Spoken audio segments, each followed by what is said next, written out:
બનાસકાંઠાની જીવાદોરી સમાન બનાસ ડેમમાં પાણી આવવાથી ખેડૂતોમાં ખુશી જોવા મળી રહી છે। વિધાનસભાના અધ્યક્ષ શ્રી શંકરભાઈ ચૌધરીના હસ્તે આજરોજ બનાસ નદી પર આવેલા દાંતીવાડા ડેમ ખાતેથી બનાસ નદીના નીરના વધામણા કરીને બનાસ નદીમાં 2000 ક્યુસેક પાણી છોડવામાં આવ્યું હતું।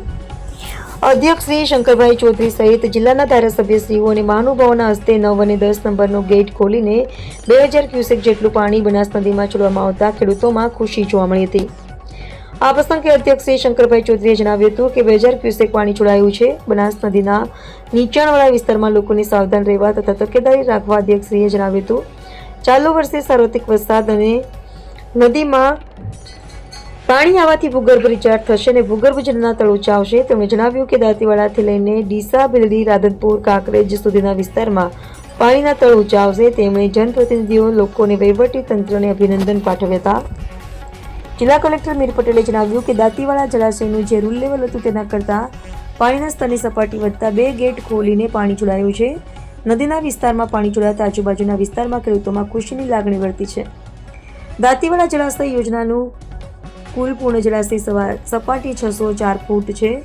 ઉપરવાસમાં સાર્વત્રિક વરસાદ નોંધાતા અત્યારે ડેમમાં 949 ક્યુસેક પાણીની આવક છે। ઉલ્લેખનીય છે કે દાંતીવાડા જળાશય યોજનાથી બનાસકાંઠા અને પાટણ તાલુકાના કુલ 110 ગામના 45,823 હેક્ટર વિસ્તારને સિંચાઈનો લાભ મળે છે। બનાસ નદી અરવલ્લીની પર્વતમાળાના દક્ષિણ પશ્ચિમમાંથી રાજસ્થાન રાજ્યના શિવરી જિલ્લામાં શરણેશ્વર મંદિર પાસેથી નીકળે છે। નદીની કુલ લંબાઈ 257.50 કિલોમીટર છે।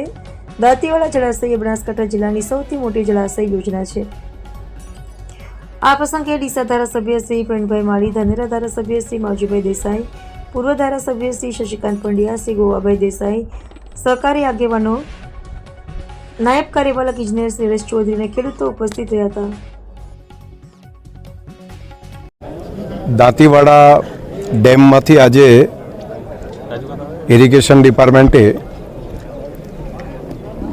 પાણી પૂરતા પ્રમાણમાં હોવાથી 2000 ક્યુસેક પાણી 9 નંબર અને 10 નંબર બંને ગેટ ખોલવાનો નિર્ણય આજે કર્યો અને અમે અહીંયા મહાનુભાવો, ધારાસભ્યશ્રીઓ તેમની ઉપસ્થિતિમાં, અધિકારીઓની ઉપસ્થિતિમાં આજે ગેટ ખોલ્યા છે। નદીના વિસ્તારમાં રહેતા તમામ પ્રજાજનોને આ પાણી આવે છે તો થોડા સાવધાન રહે। પાણી એટલે બે કાંઠે ચાલે એટલું નથી, પરંતુ ખાડા ઘણા બધા પડેલા છે, તો ત્યાં કોઈ બાળકો કે પાણી જોઈ અને કુતૂહલવશ ત્યાં આગળ ન જાય એવી મારી વિનંતી હતી। કેમ કે પાણી આવશે ત્યારે એક જગ્યાએ લાગતું હશે કે 2 ફૂટ પાણી છે, બીજી જગ્યાએ ખાડો હશે તો ત્યાં ભરાયેલું 8-10 ફૂટ પાણી હશે, તો તેમાં જવાથી ક્યારેક જાનહાનિ પણ થઈ શકે। તો જરા સાવધાની એ ખૂબ જરૂરી છે અને આ પાણીના માધ્યમથી ખૂબ રિચાર્જ થશે। આપણા જિલ્લાની વોટર રિચાર્જિંગ માટેની ખૂબ જરૂરિયાત છે। ડીસાથી કરી દાંતીવાડા અને ત્યાંથી છેક કાંકરેજ અને આગળનો છેક રાધનપુર સુધીનો વિસ્તાર, બિલડી હોય, આ બધા વિસ્તારનું પાણી રિચાર્જ થવાને કારણે સમગ્ર બનાસકાંઠા જિલ્લામાં વોટર રિચાર્જિંગનું ખૂબ મોટું કામ થશે। હું અહીંના તમામ જનપ્રતિનિધિઓને અભિનંદન આપું છું, પ્રજાજનોને અભિનંદન આપું છું અને વહીવટીતંત્રએ પણ સજાગતાપૂર્વક આનું ધ્યાન રાખ્યું એ માટે બધાને ખૂબ અભિનંદન।